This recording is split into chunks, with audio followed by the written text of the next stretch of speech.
Welcome to Unit 1 Principles of Chemistry. Today we're going to be doing Chapter 1 States of Matter. First of all, what are the three states of matter? There are solids which are arranged regularly and closely packed together since they have strong forces of attraction which are keeping them close together. They cannot move but they can vibrate in fixed positions. They also do not fill up the container. Then we have liquids which are arranged randomly and are loosely packed as they have lots of gaps between the particles. This is also the reason why liquids are less dense than solids. The particles can easily slip and slide over each other as they have weaker forces of attraction than in solids. And they do fill up the container. Lastly, we have gases, which are arranged randomly, and particles are very far apart from each other because they have the weakest force of attraction and the highest amount of kinetic energy. That is why the particles move at high speeds in random directions. They also, like liquids, fill up the container. Here's a diagram to show how all of them are arranged and how they move. Next, we have the changes of state. When solids change into liquid, it is known as melting. From liquid to gas, it's boiling. From gas to liquid, it's condensing. From liquid to solid, it's freezing. From solid directly to gas, it's sublimation. And the reverse, from gas to solid, is known as deposition.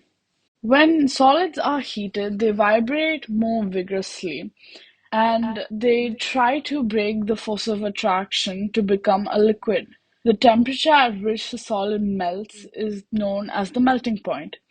When the liquid becomes into a gas, the liquid gains more kinetic energy and eventually breaks the force of attraction to become a gas. Now, there's a difference between evaporation and boiling. Evaporation can happen at any temperature, but boiling can only happen at one specific temperature. This is because when the liquid is heated, the particles on the surface gain more kinetic energy and they try to break free from the force of attraction faster than the particles below it. When a gas is cooled back into a liquid, the energy is taken out and so reduces the amount of kinetic energy the particles have. And the temperature at which the substance freezes is called the freezing point. Different substances have different melting and freezing points. Next, we have the concept of diffusion. Diffusion is when the particles spread out from an area of high concentration to an area of low concentration. In simple terms, it just means that where there are a lot of particles in a specific area or volume, it spreads out to become uniformly distributed across the container. First, we have diffusion in gases. An example of this is shown below. As you can see, the lower jar is filled with red-brown bromine gas, and when the lid is removed, the brown color of the bromine gas diffuses vertically upwards until both the jars are uniformly brown color. Diffusion can also happen in liquids. The example is shown below. Since the particles in a liquid are more close together, they collide more, and hence they would take more time to diffuse, and they move more slowly. It might even take days for the colored solution to spread and diffuse throughout the jar. Here's a diagram to represent diffusion. Now, we have to learn some important terms before we can move ahead. First, we have solute. It is a substance that dissolves in a liquid to form a solution. For example, the salt in seawater. Next, we have solvent, which is a liquid in which a solute dissolves in. For example, the water in seawater. Next, we have solution, which is a mixture formed by dissolving the solute into the solvent. For example, seawater. Then we have a saturated solution, which is a solution with the highest amount of concentration of the solution, which is dissolved in the solvent at a particular temperature. For example, it is when seawater is in the Dead Sea. It has the highest amount of salt in it. Then we have more familiar terms like soluble and insoluble substances. For example, a soluble substance is salt in water, and an example of an insoluble substance is oil in water. Oil cannot dissolve in water and they do not mix, hence, it is known as an insoluble substance. Next, we have solubility. What exactly is solubility? It is the mass of solute which has to dissolve in 100 grams of solvent at a specific temperature to form a saturated solution. It is measured in gram per 100 gram of solvent. Solubility can be determined using a formula which is mass of solute over mass of solvent into 100. You can get this data from solubility curves which represent the solubility of a substance.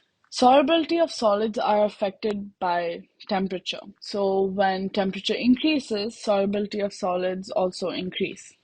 And solubility of gases are affected by both temperature and pressure. So when there's a high pressure, the solubility of gases increases. And when there's a high temperature, the solubility of gases decrease. Here's an example of a solubility curve of two salts. Finally, how do we investigate the solubility of a solid in water? First, you weigh in evaporating basin without anything. Then you heat a boiling tube of water to slightly over 40 degrees Celsius. And you can only use a water bath. Do not directly heat it. Then add your solid, for example, potassium nitrate, to the water in the boiling tube and stir fast until there's an excess solid left. Then allow the solution to cool to exactly 40 degrees Celsius and then pour off the remaining solution, but none of the solid. Do not pour any of the solid. It is not necessary to pour off all of the solution as it can be evaporated later. Then weigh the evaporating basin with all of its contents again. Heat the evaporating basin and its contents gently so that it will evaporate off all the excess water. When it looks like all of the water has evaporated, weigh the evaporating basin and contents again.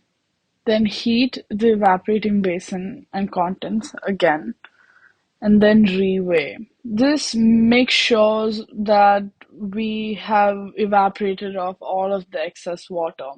And this method is called heating to a constant mass, as the mass will not change anymore in the scale. And again, when you heat the evaporating basin, do not directly heat it. Always use a water bath.